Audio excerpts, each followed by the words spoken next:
Hello everyone. I hope I'm audible. If I'm audible, just give me a thumbs up, and without wasting any time, we'll start the session then. Perfect. Excellent. I hope all of you are preparing well, and I hope you all are ready for the exam. The last few days before I start the session, I just want to say the last few days focus on the previous year question papers, on the December 2021 paper and the June paper prior to that, because those are the papers from which repeat questions or repeat topics are asked frequently. Okay, so I've also shared the link for the December recall. It's there on my YouTube channel. You can watch that. That would also be very beneficial. Now, without wasting any time, because we have a lot to cover, let's start quickly. We are going to do the important potential questions which can be asked in the exam. And also these topics are the ones which you should revise from surgery in the last few days. Okay. Surgery is a major topic. Last time also there were close to 30 to 35 questions from surgery. If you have any queries regarding the session or any doubts, this is my Instagram ID, left-handed surgeon. You can always contact me there. Can all of you hear me before I start, please? Just give me a thumbs up if you can hear me, please. Perfect. Yes. Okay. So cannulas are asked every time. IV lines are asked every time. Quickly answer this question, please. Cannulas are asked every time. Correct. Green color cannula. Green is 18 gauge. 18 gauge is the correct answer. Excellent, guys. Excellent, everyone. Green is 18 gauge. This color coding you need to remember for the exam. You need to remember the color coding for the exam. It has been asked multiple times. It has been asked multiple times. Now, one question which is being asked in the PG exam since the last 2-3 years, and whatever is being asked in the PG exam then gets asked in your FMGE exam as well. So you should know the flow rates as well. So orange has the highest flow rate, 240 milliliters per minute. Then you have gray, which is 180 milliliters per minute. Green is 18 gauge, 90 milliliters per minute. And pink is 60 milliliters per minute, right? So these are the four which I want you to remember for the exam. These flow rates also you should remember. You can see that larger the cannula, wider the cannula, more will be the flow rate. Okay. Now, the most common complication of IV lines, this has also been asked in your exam. This is superficial thrombophlebitis. Superficial thrombophlebitis is the most common complication of IV lines, which you should know about. Another question which has been asked in the exam, while inserting the cannula, while inserting a central line, the patient becomes breathless and there is absent breath sounds. Absent breath sounds on the right side. What is the most likely cause? Most likely cause, everyone? Correct. Most likely cause is pneumothorax. Very good, pneumothorax. And that is why we should get an X-ray done whenever we are inserting a central line. We should always get an X-ray done as well. Now, the most common vein where a central line is used is IJV. This has been asked in the exam, internal jugular vein. And the least infection is with subclavian, right? Least infection rate is with subclavian, but subclavian has maximum pneumothorax rate. Subclavian will have maximum pneumothorax rate. Okay. This is a PICC line, peripherally inserted central catheter, where you insert it like a cannula, but the tip lies like a central line. The tip is going to lie like a central line. Best method to check the correct placement of a central venous catheter. How do we check the correct placement of a central venous catheter? Correct. X-ray is the correct answer. Chest X-ray is the correct answer, and it should lie at the junction of, where should it lie? At the junction of SVC, superior vena cava, with right atrium. So the junction of superior vena cava and right atrium, that is where it should lie. That is the correct position of the central line. This also you should know for your exam. Surgical positions are invariably asked. One question from surgical positions is asked. Which surgical position have I shown here? Correct. This is the Fowler's position. Very good. What is the risk of the Fowler's position? What is the risk in Fowler's position? It is used for CNS surgery, central nervous system surgery, posterior fossa. Very good. That is correct. What is the risk? Excellent, guys. Excellent. It is the risk of air embolism, increased risk of air embolism. Very good. These are the other surgical positions, you know, this is supine position, this is lithotomy position.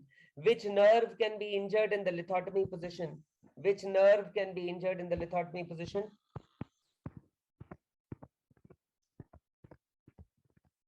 Common peroneal, that is correct. Common peroneal nerve. No, common peroneal nerve, not lateral cutaneous, common peroneal nerve. Very good.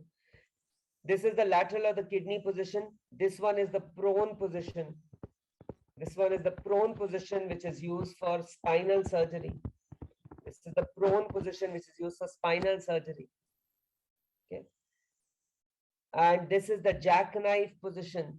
This is the jackknife position, which we don't use now. Why don't we use the jackknife position? Why don't we use the, very good, excellent, positional asphyxia? Because of positional asphyxia. Excellent. Good. One questions from sutures is also definitely asked. Sutures, definitely one question will be asked. Which of one of the following? It is positional asphyxia and not traumatic asphyxia. It is positional asphyxia, please. Which one of the following is not an absorbable suture? Not an absorbable suture. So polyglactin is vicryl. Polyglactin is vicryl.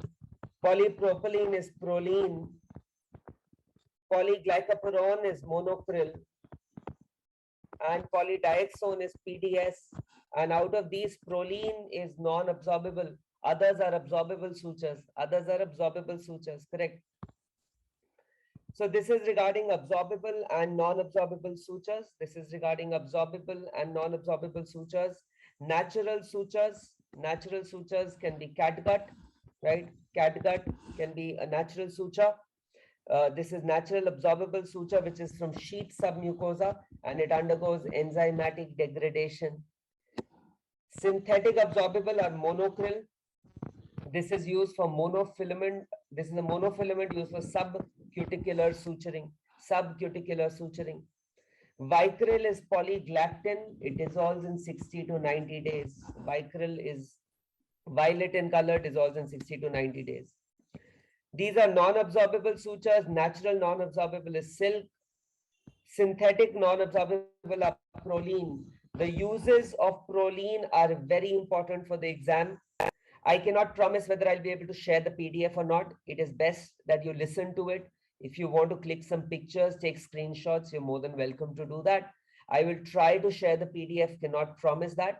So right now, I would request all of you to just listen carefully. No, this is not going to be available on YouTube.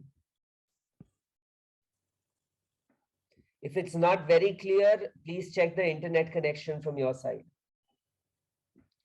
So the uses of proline, 3 uses of proline, which are extremely important: rectus sheath closure, vascular repair, and it is used as a mesh during hernia surgery. This is again an expected question in the exam. At what angle should the needle be inserted while suturing a wound for interrupted sutures? 90 degrees is correct. 90 degrees is the correct answer. Correct. So we enter at 90 degrees. Whenever we are suturing, we are going to enter at 90 degrees to the skin. That is correct. Another question which is frequently asked in the exam: what is the utility of the instrument shown in the image? Very commonly, this instrument is asked. Split thickness skin graft. And what is the instrument known as? Very good. Humbee's knife. It is a Humbee's knife, which is used for raising split thickness skin graft. It is a Humbee's knife. That is correct. That is correct. And split thickness skin grafts, I want you to know, split thickness skin graft is epidermis plus some dermis. So split thickness skin grafts is epidermis plus some dermis, whereas full thickness skin grafts is epidermis plus entire dermis will be full thickness skin grafts. The most common site, donor site, is the anterolateral thigh. That is where you harvest the split thickness skin graft from. Foley's catheters. So Foley's catheters, बेटा अगर disturbance हो रही है आप अपने and पे check करिए internet. Majority लोगों को डिस्टर्बेंस नहीं हो रही है. Which of the following is not true regarding Foley's catheters? 14 French is green in color. This is true.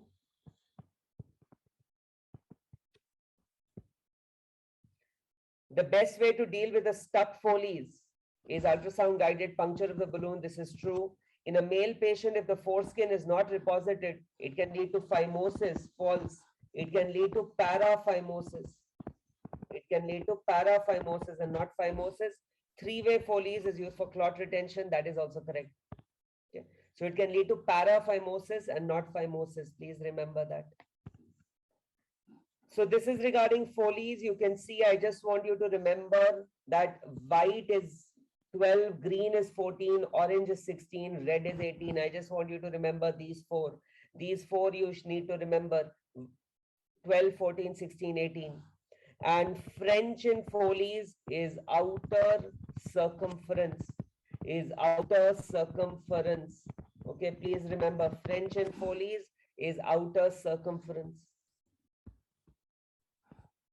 Very important question. Almost every year this question is asked in the exam. What is the appropriate time to give antibiotics before surgery?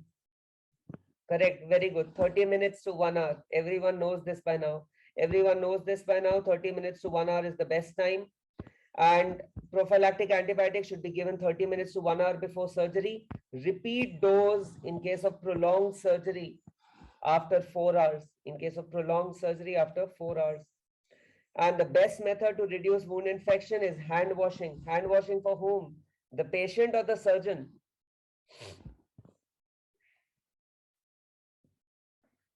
Absolutely. The doctor's hand washing. Correct. If you have to choose one between 30 minutes to 1 hour, you will choose 1 hour. Hair removal, clipping of hair. Correct. Nurse also. Clipping of hair should be done. No shaving should be done. Okay. What is the SSI rate, surgical site infection rate in a clean contaminated wound if prophylactic antibiotic prophylaxis is used? So this table is very important. Correct. It is 3% is the correct answer. 3% is the correct answer. And this table is very, very important. This is a table directly from Bailey, and you should know the risk of surgical site infection in each category. So clean wounds, it is 1 to 2%. In clean contaminated, if you use antibiotics, it is 3%. If you don't use it, it is 6 to 9%. In contaminated wounds, it is 6% if prophylaxis is used, and if prophylaxis is not used, it is 13 to 20%. It is 13 to 20%. Okay. Dirty wounds, it is 7% if antibiotic prophylaxis is used, and 40% if antibiotic prophylaxis is not used. Cataract surgery is a clean surgery. Cataract surgery is a clean surgery. LSCS, cesarean, LSCS is clean contaminated. LSCS is clean contaminated. Okay. This is again a very important question. Hand hygiene, one question will be asked ever since Corona. Hand hygiene, hand washing questions are very important. Which of the following conditions the doctor should use a hand sanitizer before examining the patient, after examining the patient, after touching the patient's surroundings? When the hands are soiled, we should use soap and water. No, not all, not all. When the hands are soiled, we should use soap and water. Sanitizer will not be enough there. Okay. So these are the 5 moments of hand hygiene. You can expect a question from this diagram. These are the 5 moments of hand hygiene where you can use a sanitizer before touching, after touching, touching the patient's surroundings, before a procedure, and if you're exposed to the body fluids. In these 5 situations, a sanitizer can be used. But if you are visiting the toilet, or the hands are soiled, then in these 2 situations, we should use soap and water. In these 2 situations, we should use soap and water if we go to the toilet or if the hands are soiled. Please remember this. This is important.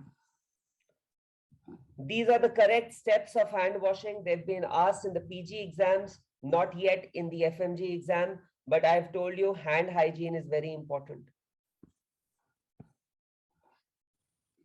Identify the clinical condition shown in the image. Correct. This is a carbuncle. Classic carbuncle is in the nape of the neck, and we make a cruciate incision. We make a cruciate incision.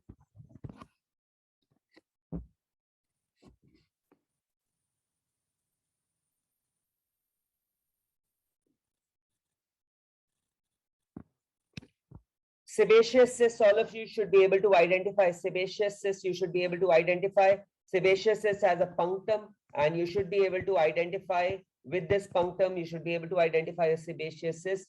It requires excision. You can get multiple sebaceous cysts in the scrotum and scalp. So sebaceous cysts, all of you should know how to identify. A patient post-surgery develops low-grade fever on day 5, pain in the calf with pedal edema, most likely diagnosis. So a patient who is non-ambulatory, correct, DVT, deep venous thrombosis can occur. How will you confirm the diagnosis of DVT? What is the investigation of choice for DVT? That is correct. Doppler is the investigation of choice for DVT. That is absolutely right. Doppler is the investigation of choice for DVT.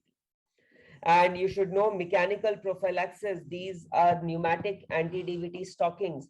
They've also been asked many times in the exams. These are pneumatic anti-DVT stockings, which you should be aware of. These two staplers have also been asked in the FMGE exam. Last year also they were asked. This is a circular stapler used for hemorrhoid surgery. This is a linear stapler. Linear stapler can be used for Zenker diverticulum surgery. This can be used for Zenker's diverticulum surgery. Correct. This first photo is anti-shock garment. The second one is pneumatic compression stockings, is pneumatic anti-DVT stockings. Correct.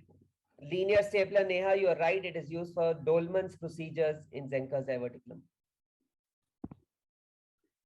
Guys, I cannot promise you about the PDF, right? I cannot even tell you about YouTube. If the session is being recorded, I will try to put it on YouTube. Cannot promise it right now. So my request is that you listen to it, and then if it is available, we'll share the link with you. I cannot promise it. This is correct. This is the Babcock's forceps. This one is a Rampley sponge holder. So one instrument you always are asked, one simple straightforward instrument you're always asked in the exam. So you should know about these instruments also. This is a Rampley sponge holder. This one is a Langenbach retractor, a right angle retractor or a Langenbach retractor. This is a question mark shaped retractor or a Devers retractor, question mark shaped or a Devers retractor. And this one is a needle holder. Okay, this one is a needle holder. So all these basic instruments you should be aware of. This one is asked almost every year. Every year this instrument is asked. That is correct. Excellent. This is a monopolar cautery, the one which looks like a pencil. I've told you many times the one which looks like a pencil is a monopolar cautery. Bipolar cautery is going to be which looks like prongs.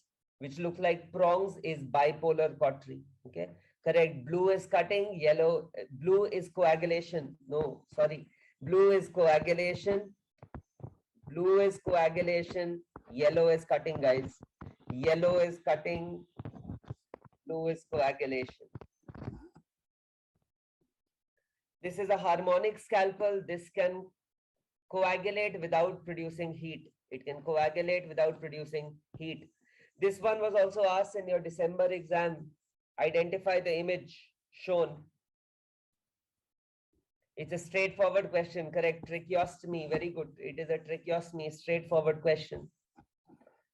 Shock, you will be asked two questions. Two questions from shock, one question from blood transfusions.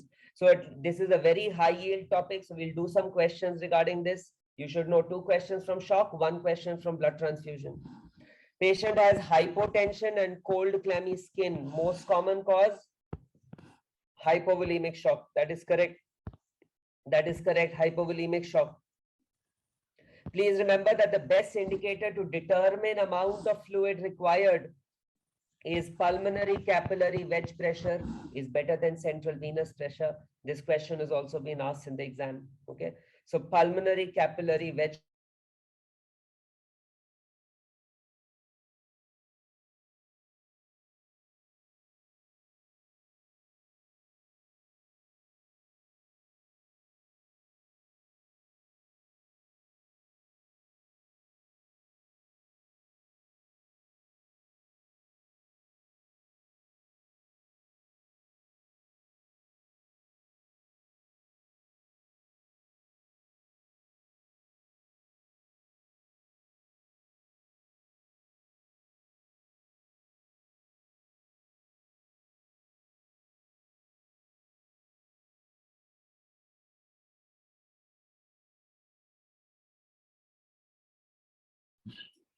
Sir.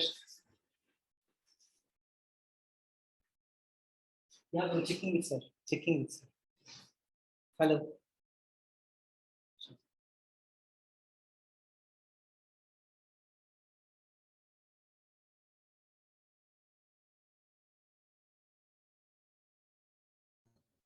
Guys, just wait for 2 minutes. Sir will be back. I think there is some tech problem. He will be back.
Guys, 2 minutes. Sir is joining. That's what he said. So please don't leave. Be here. He is joining back.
So you are live.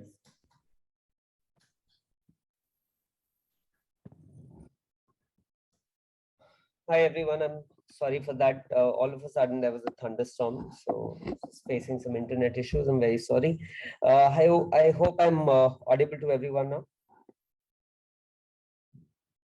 Yes, okay, fine. So I was telling you that the best indicator to determine amount of fluid required is pulmonary capillary wedge pressure, better than CVP. This has also been asked in your exam previously. And the best indicator for fluid resuscitation in shock is urine output. So these 2 points also you should remember for the exam. Okay. A patient with cirrhosis and portal hypertension undergoes an upper GI endoscopy and is found to have varices. A few days later, she develops melena and has a repeated bleed. What is the cause for her bleeding? Correct. So variceal bleeding leading to hypovolemic shock. Leading to hypovolemic shock would be the cause of her bleeding. That is correct. Central venous pressure is increased in which shock? This is a very important question which you should know. Central venous. Correct. Cardiogenic shock. Now somebody is talking about MVOS. That is correct. MVOS is mixed venous oxygen saturation. This is mixed venous oxygen saturation. And mixed venous oxygen saturation is the best endpoint of fluid resuscitation, is the best endpoint of fluid resuscitation in hypovolemic shock. So if MVOS is given, you'll definitely mark MVOS over urine output. But if they are asking the best clinical indicator, then you're going to mark urine output.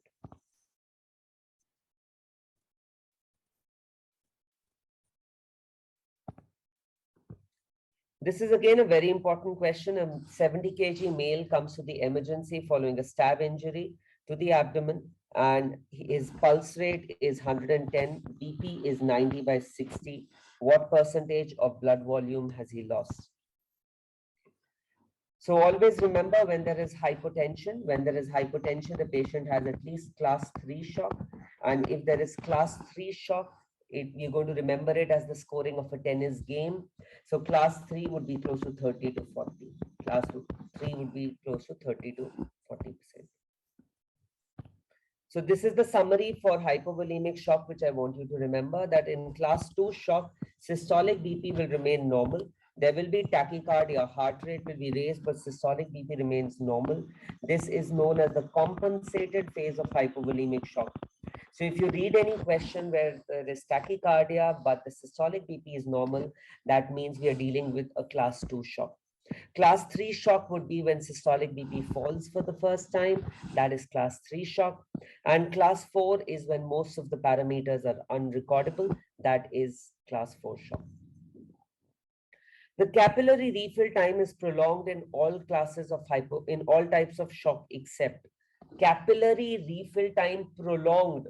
Prolonged capillary refill means the hands will be cold, right? Hands and legs would be cold. So hands and legs would be cold in all except hypovolemic shock. We know hands and legs would be cold. Cardiogenic shock, we know hands and legs would be cold. Obstructive type is also a type of cardiogenic shock only. So the answer here is going to be septic shock. That is correct. Very good. Septic shock. Again, reactionary hemorrhage, primary hemorrhage, secondary hemorrhage is asked very commonly in your exam. Reactionary hemorrhage is within 4 to 24 hours of surgery. Very good. It is between 4 to 24 hours of surgery. So primary hemorrhage is during surgery, reactionary is 4 to 24 hours, and secondary hemorrhage is one which occurs after a few days, and it is usually due to infection. Which one of the following is seen in massive blood transfusion? In massive blood transfusion, which one do you see? So because we are using citrate as the anticoagulant, metabolic alkalosis or citrate toxicity can be there. So metabolic alkalosis is the correct answer here. These are the complications of massive blood transfusion. Again, a very frequently asked question. There can be coagulopathy, hypocalcemia, hypothermia, hyperkalemia followed by hypokalemia, and metabolic alkalosis. So these are the complications of massive blood transfusion which you should know about. Identify the type of shock in a patient who has profuse bleeding and CVP is low. So CVP is low, less than 5. Correct. Hypovolemic shock is correct. Hypovolemic shock is correct. Okay. Which one of the following is not true regarding refeeding syndrome? It is associated. So refeeding syndrome is also frequently asked. It is associated with hypokalemia, hypophosphatemia, hypomagnesemia, and hypocalcemia. This is true. Thiamine supplementation reduces. This is also true. Strict monitoring of electrolytes should be done when TPN has been started. Cerebral edema and strokes are the leading cause of death. This is false. It is arrhythmias and CHF, which is the leading cause of death. Now, somebody asked about trolley. Trolley also, you should know the basics of trolley. So trolley can give rise to ARDS-like picture. And trolley, the full form is transfusion-related acute lung injury. Transfusion-related acute lung injury is trolley. It can give rise to ARDS-type picture. And in trolley, it is usually secondary to FFP. Fresh frozen plasma infusion is the one which can give rise to trolley. So the typical history in the question would be that a patient gets blood transfusion and there is an ARDS-like picture. They can show you lungs with bilateral infiltration, and that is because of trolley. What is triage used for?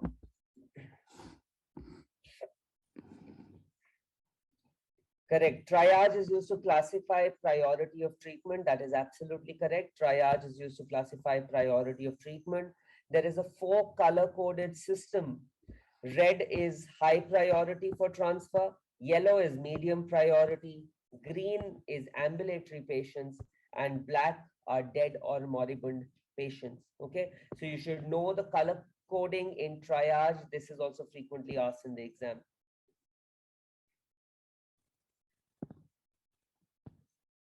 A patient is brought with road traffic accident to the emergency room with tachycardia, hypotension, respiratory rate is raised, GCS is 7. What should be the next step in the management of this patient? Okay, some of you are answering fast. Why fast?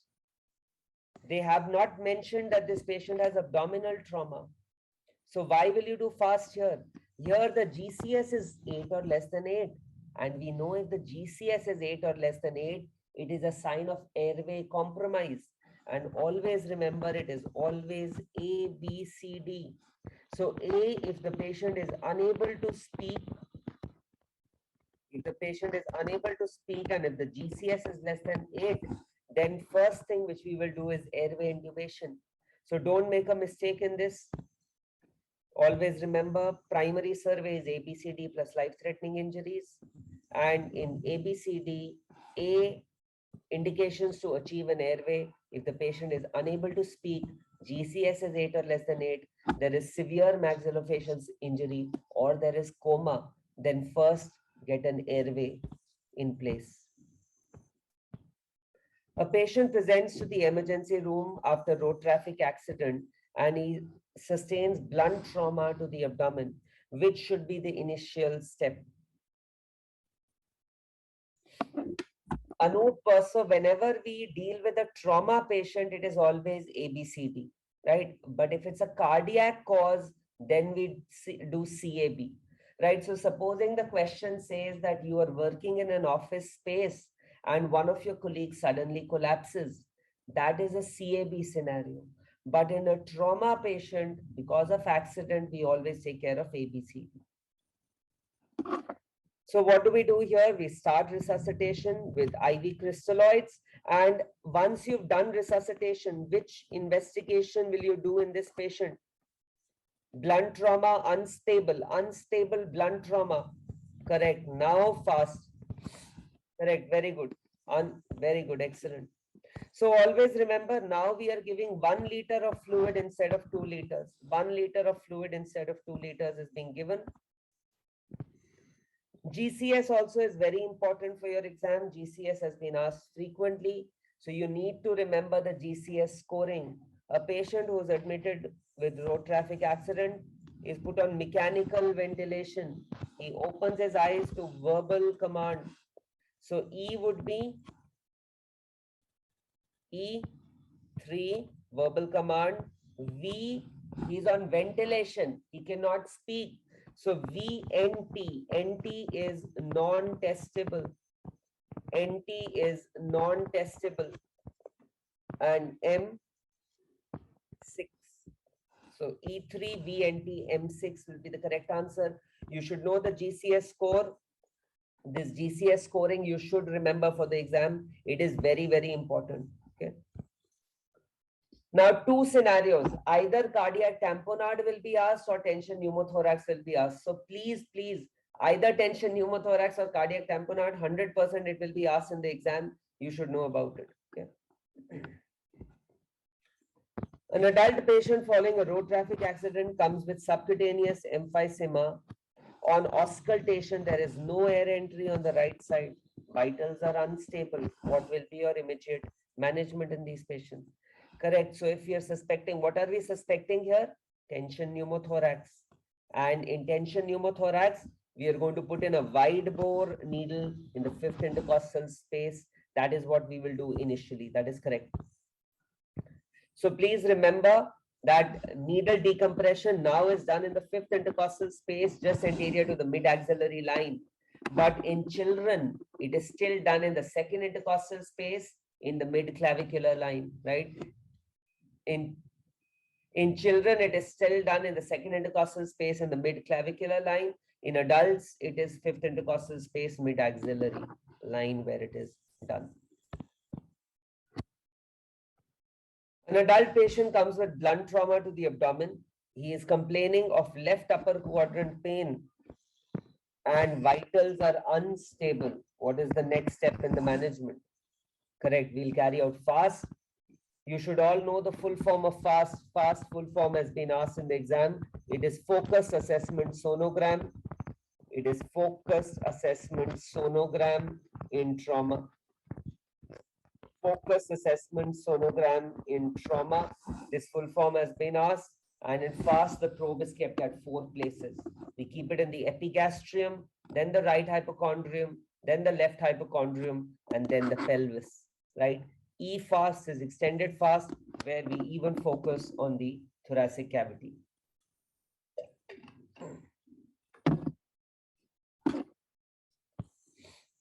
A patient after road traffic accident presented with pain in the abdomen. The resident examines and finds that there is tenderness in the left lumbar region. Vitals are stable. Vitals are stable. What investigation will you do here? Correct. Stable vitals, we will do CECT. Unstable vitals, we will do FAST. Very good. Excellent. But please remember, if you're given a case of penetrating trauma, if there is a patient with penetrating trauma, so there was a question in the NEET exam regarding penetrating trauma. If evisceration is there, if evisceration means bowel has come out, if peritoneum is breached, or if omentum is hanging out, then in these 3 situations, we straight away go for a laparotomy. There is no role of doing any investigations in these patients. Here we straight away do a laparotomy. And this was one of the questions asked in the NEET exam as well. A boy with a perineal injury comes to the emergency department. On examination, there is blood at the tip of the meatus and the boy has not passed urine. Bladder is not full. What is the next step in the management? So bladder is not full. There is blood at the tip of the meatus. So what are we suspecting if there's blood at the tip of the meatus? We suspect a urethral injury. Correct? We suspect a urethral injury. So in urethral injury, if the bladder is not full, we wait for the bladder to distend and give a trial of micturition. Okay, we wait for bladder to fill and give a trial of micturition. So remember this, please. If full bladder in suspected urethral trauma, then we do SPC, suprapubic catheterization. If bladder is not full and patient is in no discomfort, we wait for the bladder to fill and we give a trial of micturition. And the most common site of urethral trauma is the bulbar urethra. That has also been asked. The most common site is the bulbar urethra. Again, one guaranteed question. One, I told you either tension pneumothorax will come or cardiac tamponade will come. One more guaranteed is head injury scenarios. So either EDH, SDH, or diffuse axonal injury. One will definitely come in the exam. So these three scenarios should be clear. 50-year-old lady meets with a road traffic accident, traveling back from the office. Which of the following is most commonly associated with lucid interval? Correct. EDH is correct. Extradural hemorrhage occurs in young patients, high velocity impact, arterial in nature, middle meningeal artery is implicated. NCCT, you will get biconvex hemorrhage between the skull and the dura, and the management is going to be a burr hole or a craniotomy. Okay. So EDH, you will get a young patient, high velocity impact, subdural hematoma. The keywords which you should look out for are elderly patient, trivial trauma, and the patient will be normal for a few weeks before altered sensorium develops. Correct. So usually they'll give a history of fall in the bathroom or a trivial fall in an elderly patient, and you will get a concavo-convex hemorrhage in SDH. The management remains the same. We have to carry out a craniotomy. The most severe is diffuse axonal injury. Here the patient will be in coma, but CT will be normal. So that is what will be given. The patient is in coma, GCS is not improving. This is another term which you should look out for. GCS is not improving. That is also a sign of diffuse axonal injury. NCCT is normal. And on MRI, you will see punctate hemorrhages in the gray and the white matter junction. Okay. So this is for diffuse axonal injury. You can see here, gets hit while crossing the road. GCS is 8/15. NCCT is normal. GCS has not improved. So this is diffuse axonal injury. This is the worst type of injury. Okay. This was another question which was asked in your December exam. A patient with head injury is admitted to the emergency room. Patient has increased intracranial pressure and low BP, right? And low BP.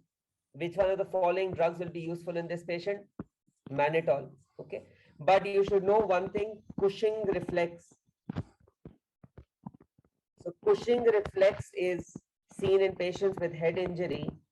Cushing reflex can be seen in patients with head injury. And Cushing's reflex is bradycardia, is brady plus hypertension. Brady plus hypertension. Okay. Correct. That is Cushing reflex. So this we've already discussed. Battle sign, very important. Battle sign was asked in your December exam. Battle sign is a sign of which cranial fossa fracture? So battle sign can be seen in patients with middle cranial fossa fractures. Correct. Middle cranial fossa fractures. It is discoloration behind the mastoid process, and it is fracture of the petrous part of the temporal bone. These are black eyes or raccoon eyes, which can be seen in anterior cranial fossa fractures.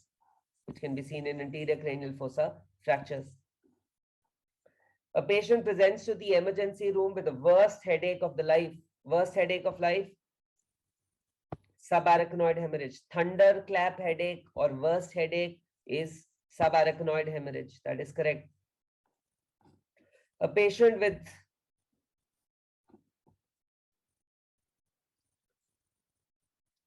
after road traffic accident has a blood pressure of 80/60. Fast scan is positive. What is the next step in the management of this patient? Correct. So if fast is positive, we straight away take up the patient for laparotomy. A young patient is brought to the emergency room with complaints of hypotension, distended neck veins, and muffled heart sounds. Patient passes away in the ER and an autopsy is performed. So this is cardiac tamponade. I told you tension pneumo versus cardiac tamponade. One question will be asked, and you should know Beck's triad. Beck's triad has also been asked many times. It is hypotension, raised JVP, muffled heart sounds. That is Beck's triad. Emergency management is needle pericardiocentesis. Definitive management is thoracotomy and creation of a pericardial window.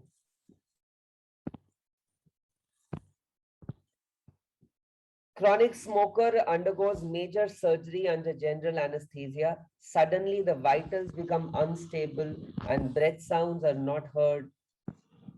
What is the most likely cause?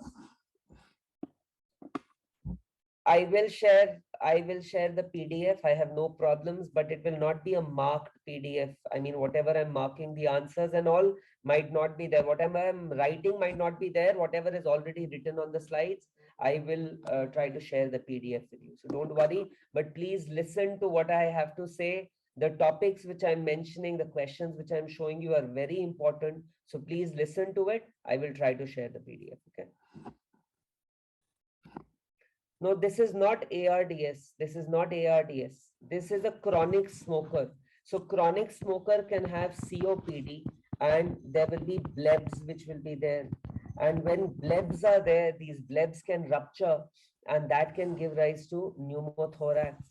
That can give rise to pneumothorax. So this is not ARDS. Why will a patient undergoing surgery develop ARDS during surgery? Okay. So this is tension pneumothorax,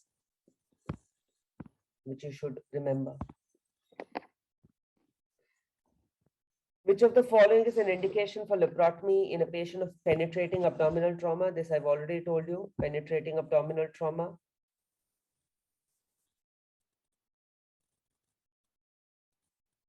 Presence of rebound tenderness, yes. Bile leaking, yes. Tag of momentum hanging out, yes. This is false. Superficial to peritoneum is false. This I've already told you the features. Which of the following is the most common organ injured in seatbelt syndrome? Mesentery is the correct answer. And these most commons are also frequently asked in the exam. Most commons in abdominal trauma. For blunt trauma, it is spleen. For penetrating, it is liver. Gunshot wound, it is small intestine. Seatbelt, it is mesentery. Deceleration is DJ flexure. And overall, it is spleen as well. What is the most common cause of mortality in trauma?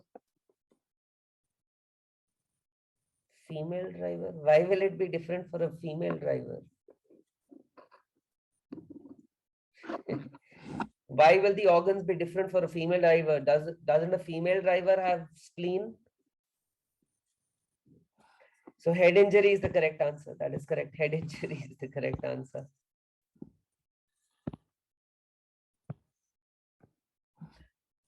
Right. Which degree of burns has the patient sustained? Correct. This is second degree superficial. You can classically see the bleb which is there, and that is a classical sign of second degree burns. So first degree burns. So this also burns. Also, you get one question from the exam. First degree, they will heal spontaneously without scarring. Second degree burns. Second degree superficial burns. The classical finding is the presence of blister. And second degree deep burns can give rise to hypertrophic scars and keloids as well. These are third and fourth degree burns.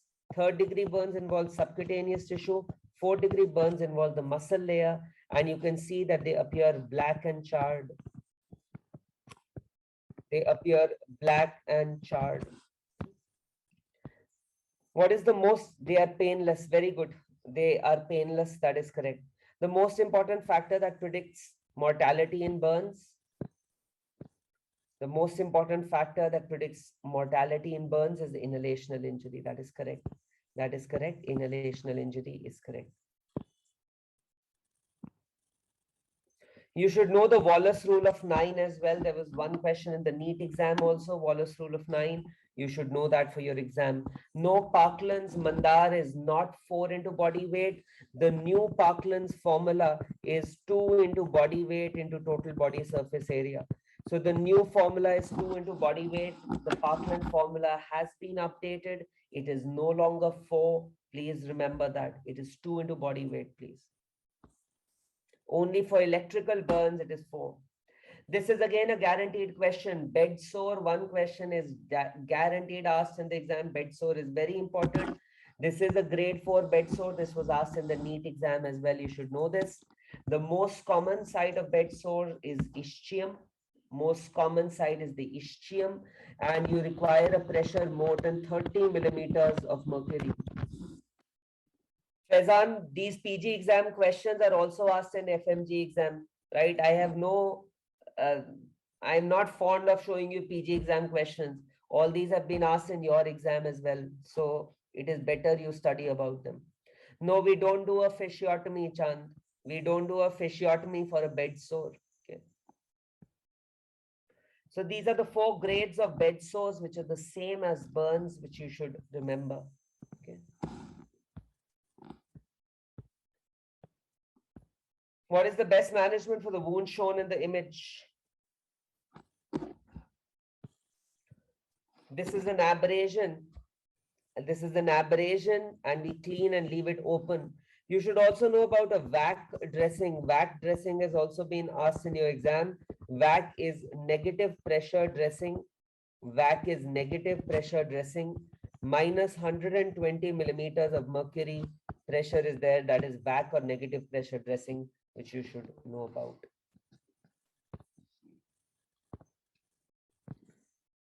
This is also a very important question, whether you want to call it a pathology question or a surgery question. Which of the following is the normal order in which wound healing occurs?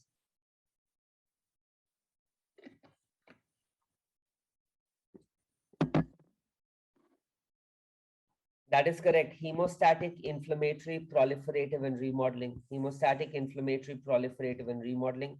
That is the correct answer. Again, one question from hypertrophic scars or keloids. I have seen in the last 3 years, they've always asked. So you, after resecting a lipoma over the neck, patient develops an elevated scar with itching. The elevation is restricted to the region of the scar. What is it? Hypertrophic scar. Very good. Hypertrophic scar.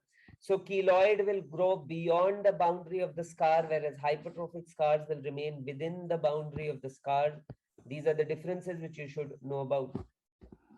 Keloid grows beyond the boundary and it does not settle with time and pressure, whereas hypertrophic scar settles with time and pressure. The sternal region is the most common site, and intralesional triamcinolone is the treatment of choice. Intralesional triamcinolone is the treatment of choice. That has also been asked. What is this? This is a keloid, correct. This image has been asked. This is a keloid, correct. Again, a very important question. A patient receives a renal transplant from an identical twin. Isograft. It is isograft. That is correct. So these definitions you should know. Auto is from the same person. Iso is from identical twins. Allo is same species. And xeno is different species. Now, breast also 2 or 3 questions are asked. 2 questions will be image-based questions. One is usually a text-based question. Which of the following breast cancers has the best prognosis? It is luminal A has the best prognosis. It is also the most common, and basal has worse prognosis. Basal has worse prognosis. That is correct. So luminal A is ER/PR positive, HER2/neu negative is luminal A, and luminal A has the best prognosis. It is the most common as well. Basal has the worst prognosis, and it is triple negative. So these are the only 2 which I want you to remember for the exam. These are the ones which will be asked. So you should know these 2.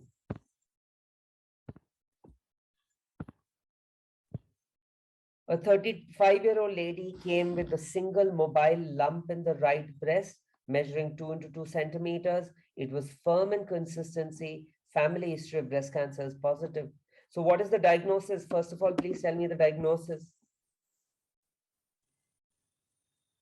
Fibroadenoma, very good. Mobile lump, fibroadenoma, excision would be done. Very good. Excision would be done. So this is how we do excision. These days I do VAB, which is scarless breast surgery, can also be done in these patients.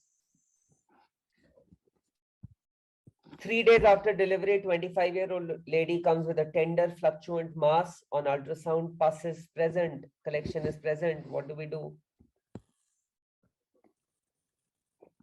Correct, incision and drainage. If pus is there, we will do incision and drainage. This is what a breast abscess looks like. Images have been asked very frequently regarding breast abscess. So you should know breast abscess, it is Staphylococcus aureus. Staph aureus is the most common organism. And if pus is present, you either aspirate or you have to drain. You should be able to identify PDO. PDO is peau d'orange. It is peau d'orange. And why does peau d'orange or orange peel appearance occur? This is inflammatory cancer. And why does this appearance occur? This has been asked. Why does this appearance occur? Correct. Because of subdermal lymphatics. Involvement of subdermal lymphatics. Very good. Because of involvement of subdermal lymphatics, this is why it occurs. This is another question which has been asked in the exam. A 45-year-old lady comes with a rapidly enlarging breast lump, which is firm, mobile on examination and has a bosselated surface. This is a phylloid tumor. Correct. Phylloid tumor. This is what a phylloid tumor looks like. And phylloid tumor, there will be, correct, leaf-like, rapid increase in size will be there. Rapidly progressive. It will be rapidly progressive.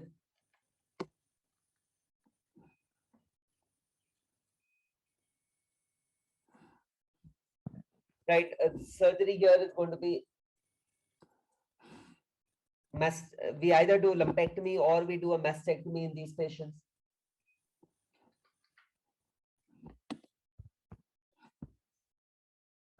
A 55-year-old lady, postmenopausal patient, comes with a breast lump which measures 6 into 4 centimeters. There is a single mobile lymph node, no distant metastasis.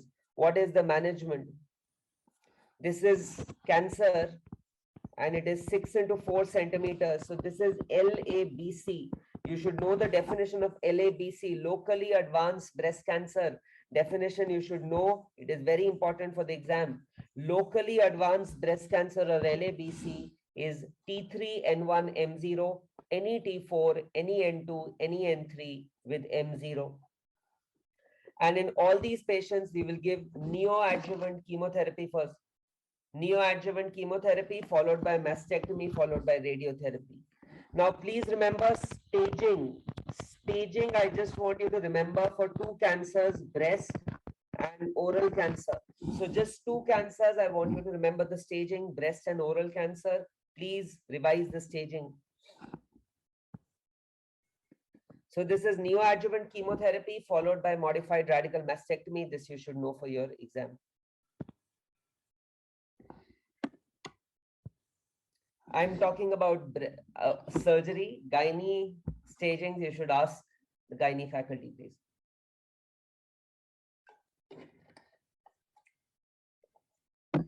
Correct. This is P4B. It is skin involvement. We've already discussed this. This also we have discussed. Staging, I've told you, breast and oral cavity, oral cancer staging, you should know. A patient with breast cancer undergoes a repeat biopsy and signet ring cells are seen on biopsy. Which of the following is this lesion is the patient suffering from? Correct. Wherever you see signet ring cells, it will be lobular cancer. Signet ring cells, it will be lobular cancer. You should know about this.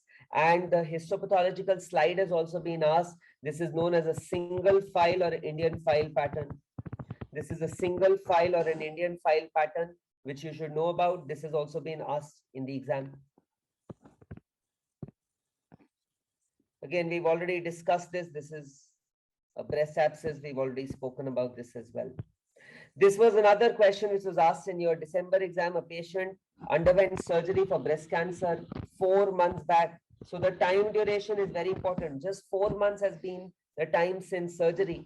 She now comes with a painless swelling involving the arm. Okay, painless swelling involving the arm. What is the most likely diagnosis? So it will be lymphedema. With 4 months history, it will only be lymphedema. It will not be lymphangiosarcoma. Please remember this. Lymphedema is one of the complications of breast surgery, right?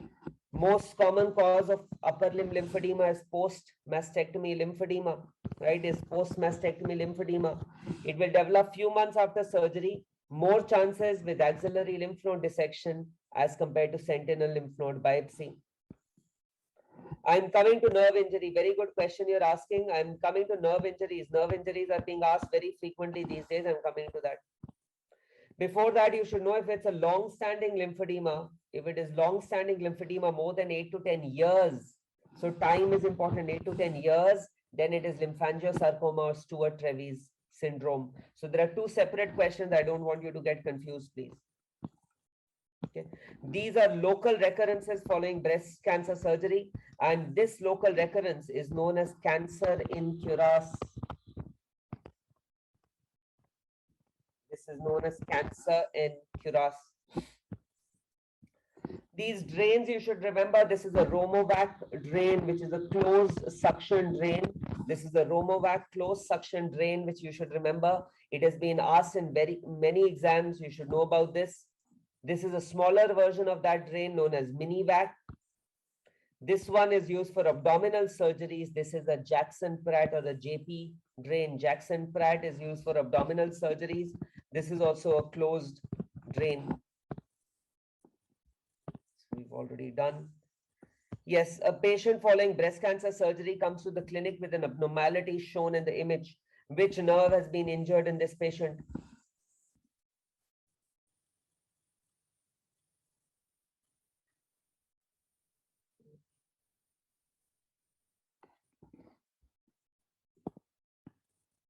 Which nerve has been injured? Correct. It is long thoracic nerve, which is due to winging of scapula. Very good. Which gives rise to winging of scapula. So these nerve injuries are important for your exam. So you should know here these nerve injuries.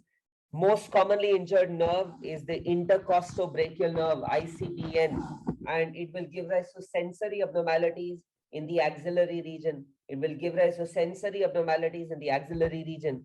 Long thoracic nerve, if it is injured, it will give rise to winging of scapula. Thoracodorsal nerve, latissimus dorsi, and yes, Shubham, most common is intercostobrachial. Most common is intercostobrachial. Serratus anterior would be winging of scapula, that is long thoracic nerve, Karthik. Okay.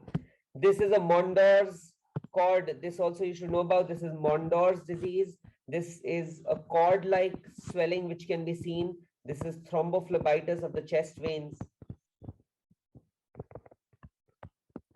This is thrombophlebitis of chest veins. Okay, moving on to thyroid now. Thyroid also 2 or 3 questions are asked. One question is usually asked regarding the investigations. One question is asked regarding surgical complications. Okay. So one question is usually from investigation. So you have a 39-year-old lady. She comes with features of heat intolerance, weight loss. On examination, the right lobe of thyroid. On examination, the right lobe of thyroid reveals a 2 into 2 centimeter swelling. TSH is low. What is the next step in the management of this patient? So this patient has features of hypothyroidism or hyperthyroidism? Hyper, correct. Hyper and low TSH. What will we do first? We will do thyroid scan. We will do a thyroid scan in these patients. Okay. So this thyroid scan, what does it depict?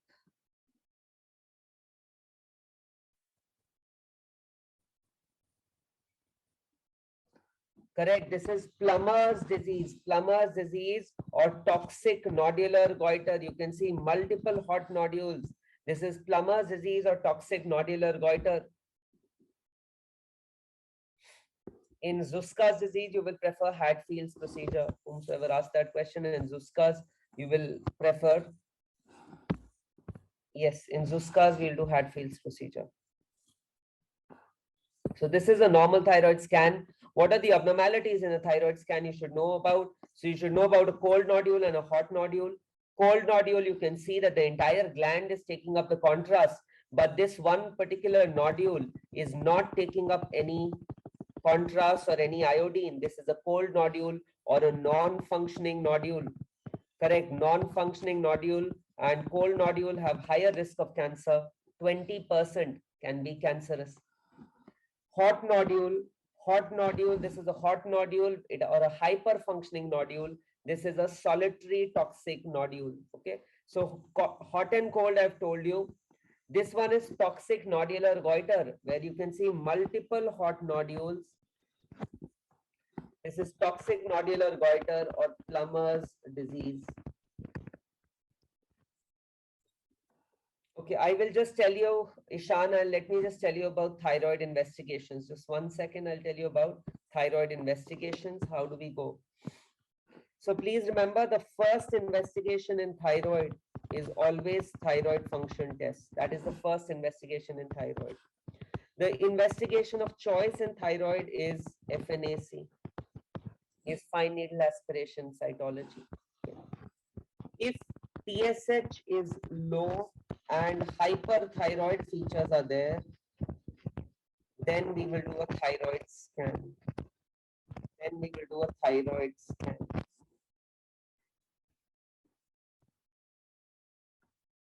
This we've already discussed. Which isotope is used for thyroid cancer management? Iodine 131. That is correct. 131, and it acts via which rays?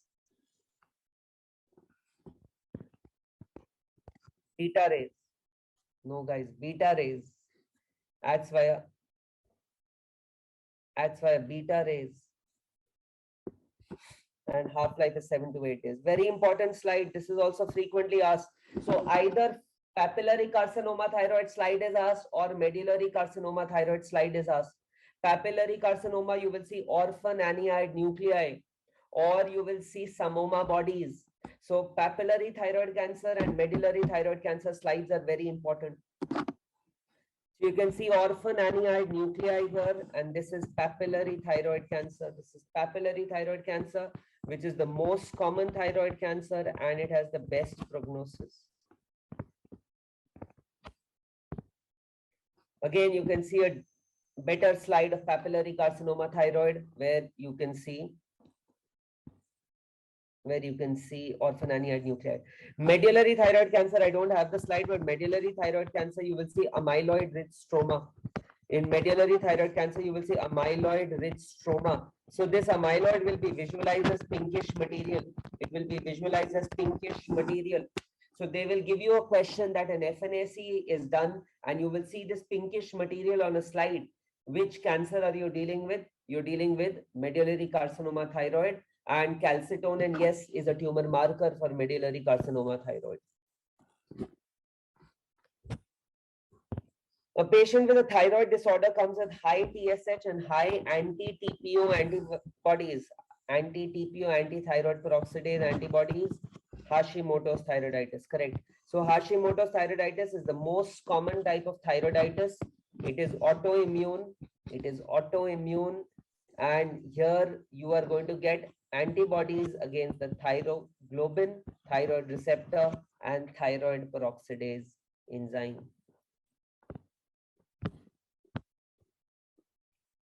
A patient comes with diffuse goiter and has raised T3 and T4. Diffuse goiter has raised T3 and T4. What is the diagnosis? Graves' disease. Very good. Graves' disease is correct. So, like I told you, one question will be from complications of thyroid surgery. So a patient undergoes a thyroidectomy, and post the surgery, The anesthetist is unable to extubate her due to persistent cyanosis and airway obstruction. Most probable cause, please. Correct. Bilateral recurrent laryngeal nerve injury. Very good. Bilateral recurrent laryngeal nerve injury. So this is a very important slide, and I want you to remember this slide for your exam. External laryngeal nerve injury is not life-threatening. External is not life-threatening. It will just lead to hoarseness. Patient won't be able to sing in the bathroom, okay? Patient will not be able to sing at high pitch because of injury to the cricothyroid. Yes, correct. External laryngeal nerve injury is more common than recurrent laryngeal nerve injury. Dave, that is absolutely right. Unilateral recurrent laryngeal nerve injury, hoarseness can be there. Bilateral recurrent laryngeal nerve injury, there can be airway obstruction and stridor can be there in these patients. Very good. Altaf, correct. External laryngeal nerve injury is more common, but mostly undetected. Excellent. These are two signs which are seen in hypoparathyroidism or hypocalcemia. Schwastic sign is when you get a carpopedal spasm, and Trousseau sign is when you get twitching of the facial muscles. This was again asked in your exam, again a very important question. Correct, this is a sesame B scan, right? The best is technetium 99 sesame B scan. Technetium 99 sesame B scan is used for localizing parathyroid tissue. The incision which is used for neck dissection is modified Schobinger's incision. Modified Blair's is known as lazy S. This is used for parotidectomy.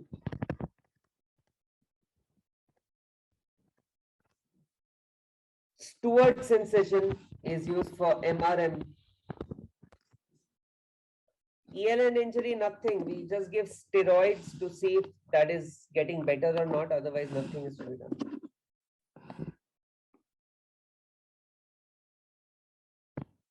Okay. 25-year-old presents with hypertension with profuse sweating and headache. Which of the following investigation should be ordered in these patients? So last time also there was a question from pheochromocytoma in your exams. You should know about pheochromocytomas, urinary VMA and metanephrines. That is correct. So pheochromocytoma, remember please, headache is the most common symptom. Hypertension is the most common sign. It is mostly episodic. The screening test is 24-hour urinary VMA or metanephrines. Most sensitive is plasma-free metanephrines. Okay. You get a tan brown cut surface. MRI is the investigation of choice, and on MRI you will get a light bulb sign. MRI you will get light bulb sign. And extraadrenal pheochromocytoma, you will do a gallium dotatate scan. This is the light bulb sign which you can see in these patients. This was also asked in your exam. You have a 60-year-old male who complains of cold intolerance, lethargy and weakness. That on thyroid function test, TSH is raised, TSH is raised, most appropriate management. So we always start from the least possible dose, that is 25 micrograms, and we gradually increase the dose. That is what we do. We start from a lower dose and we gradually increase the dose. Correct. It looks as if you people are very well prepared. You're answering all the questions very well. So that is good. Which of the following is not true regarding the swelling shown in the image? What is the swelling? It is a ranula. Very good.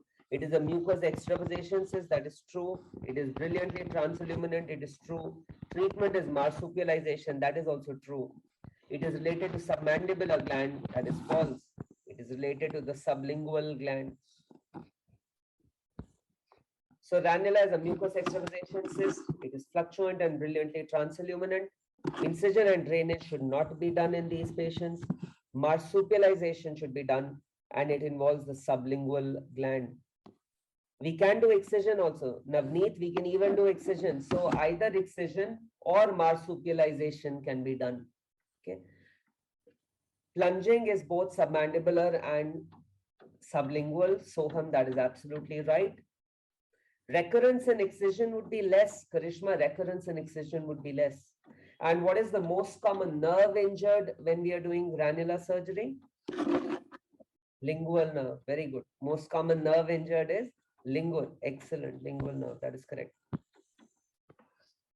A male patient develops paralysis after parotid surgery. Injury to which structure is most likely responsible? The mandibular branch of the facial nerve. That is correct. So mandibular branch supplies the lower lip. Mandibular branch supplies the lower lip, and that is also known as the marginal mandibular nerve. One more question. A patient undergoes parotid surgery and there is anesthesia over the beard area. He is having no sensations over the beard area. Which nerve?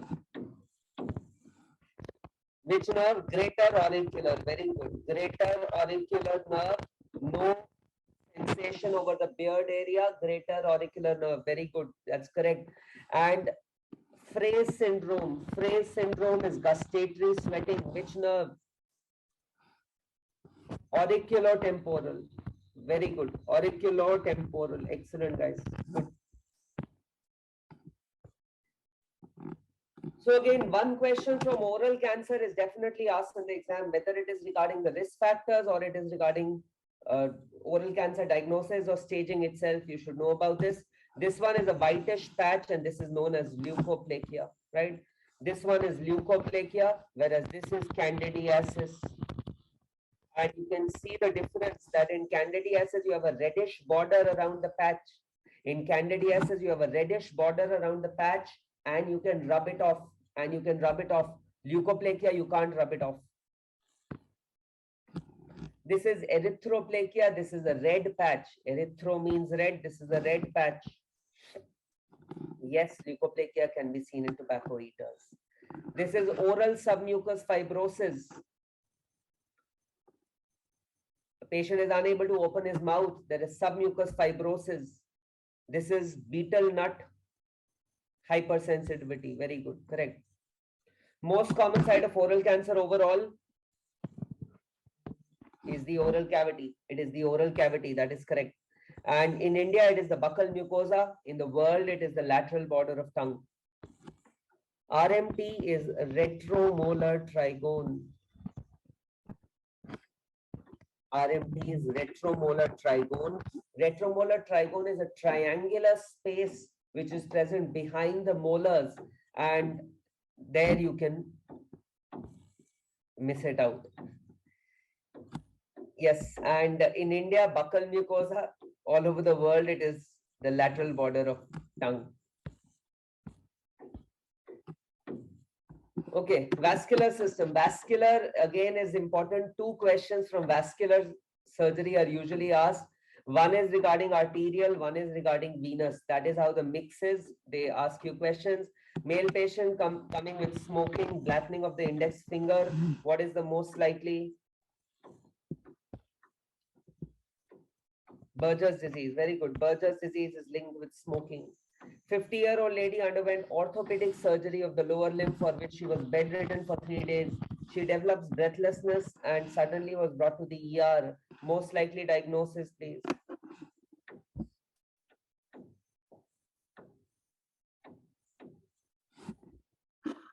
Why fat embolism, guys? Why fat embolism?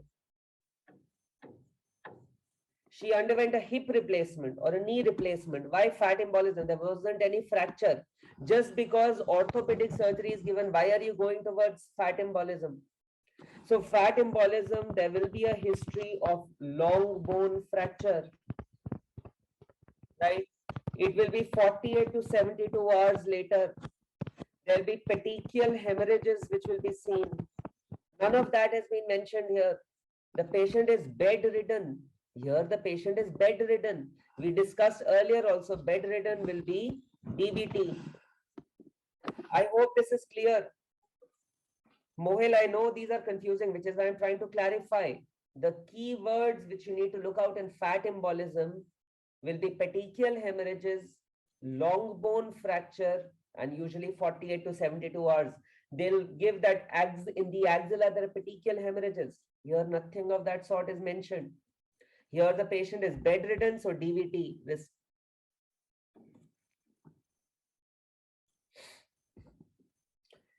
Question, Divya, question with air embolism will be patient undergoing thyroid surgery and the patient suddenly collapses.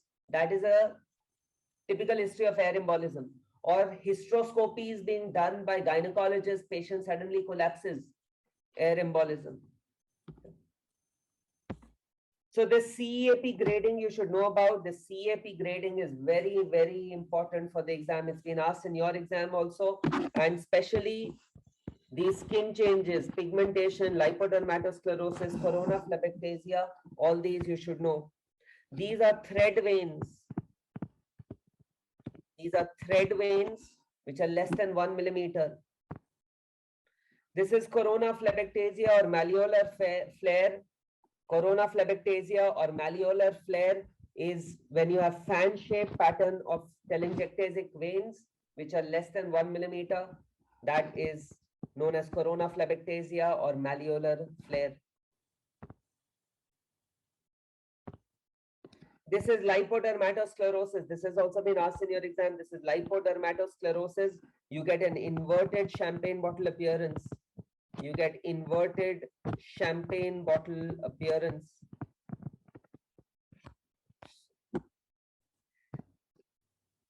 Lyric syndrome, very, very frequently asked. In NEET PG it is asked, in FMGE it is asked. All of you should know.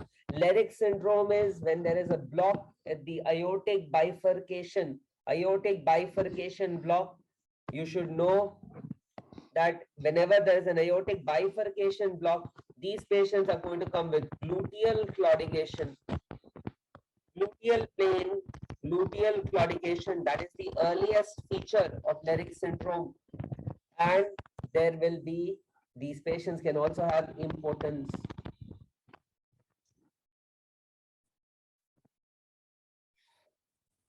Very important question. A patient is undergoing CABG. Saphenous vein is harvested for grafting. Which nerve can be injured when they are harvesting the saphenous vein?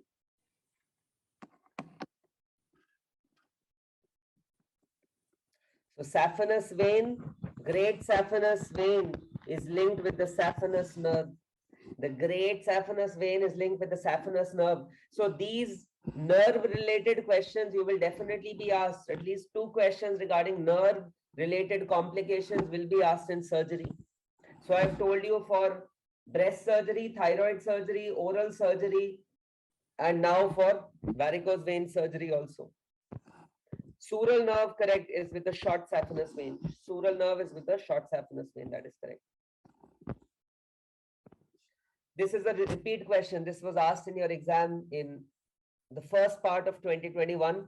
This is primary Raynaud's. Raynaud's, you will get white, blue, red. This is primary Raynaud's. Why is this primary Raynaud's? Because primary is more common and not linked with any autoimmune diseases. Not linked with any autoimmune diseases. That is primary Raynaud's. A patient had burns 10 years back and now presents with ulceration over the burnt area. What is the diagnosis? Very good. Marjolins. Marjolins is usually which type of cancer? Marjolins is usually which type of cancer? SCC. Very good. SCC. Squamous cell cancer. Image has been asked. Image of Marjolins ulcer. You should know. You should know the image of Marjolins ulcer. This I've told you. Patient with a history of smoking comes with cramping, gluteal pain after walking 500 meters. Which vessel is implicated? Arterial disease with aortoiliac involvement. That is correct. This I've told you, Lyric syndrome. I've explained to you. One question from skin is asked. So either they will ask Marjolin's ulcer or a sebaceous cyst is asked or carbuncle is asked. Phonias gangrene also you should be able to identify. Phonias gangrene can be asked, or they can ask a basal cell carcinoma. Basal cell carcinoma is usually above the line joining the angle of the mouth to the ear lobule. Right? So basal cell cancer or rodent ulcer above the line joining angle of mouth to ear lobule. It is locally invasive and it rarely gives rise to metastasis.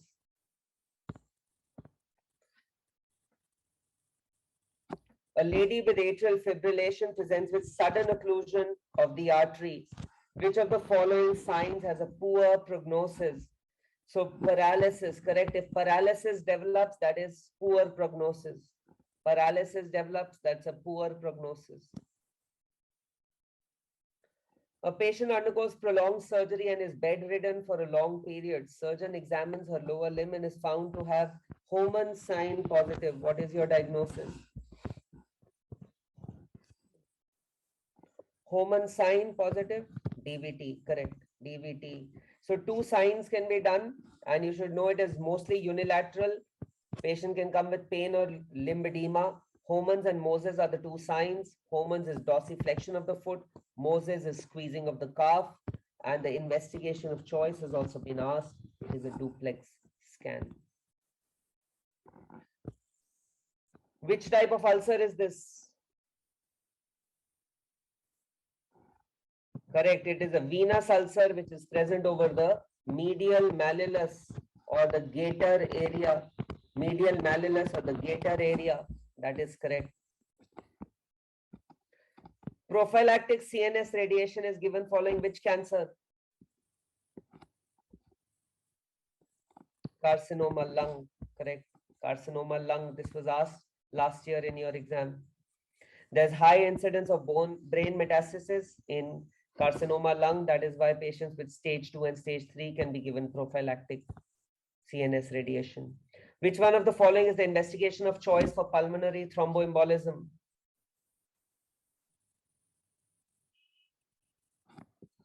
The investigation of choice is CT angiography, but the gold standard investigation is pulmonary angiography. Okay, so there are two different questions. Here I'm asking investigation of choice.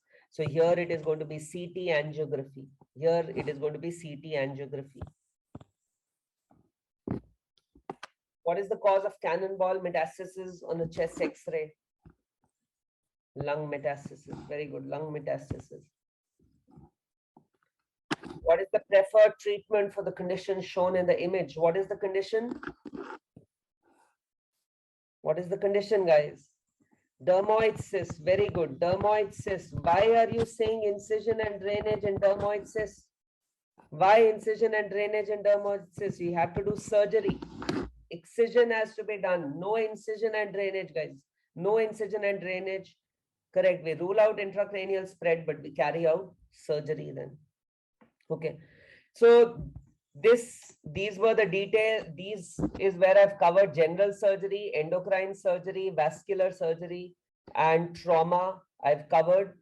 I will be posting one video on the YouTube channel regarding GIT and urology. I will post it by tomorrow or latest by day after. So please watch that video on my YouTube channel. I will post that video as well. Okay, so please go through these questions. I will share the PDF with you. Please revise them. And on my YouTube channel are the last year's December 2021 surgery recall. Definitely watch that. For all the subjects, last year's recalls, you should definitely watch. All the best. I think so. You guys are very well prepared. Last week, just do recalls. Last 2-year recalls you have to do, and you will be in a very good position to crack the exam. All the best. And I'm waiting to hear great stories from all of you once you pass your exam. All the best, guys. Thank you, Dr. Rohan, for the wonderful session. And as sir mentioned, we will be sharing the PDF within 48 hours to all the users who have attended this session. And also you will find this recorded session on the YouTube, as sir mentioned, right? Thank you so much, guys, for the patience, what you have maintained. It was terrific. And thank you so much once again. Thank you, Dr. Rohan, sir, once again for the session and the time. Thank you, guys. All the very best for the exam. See you soon.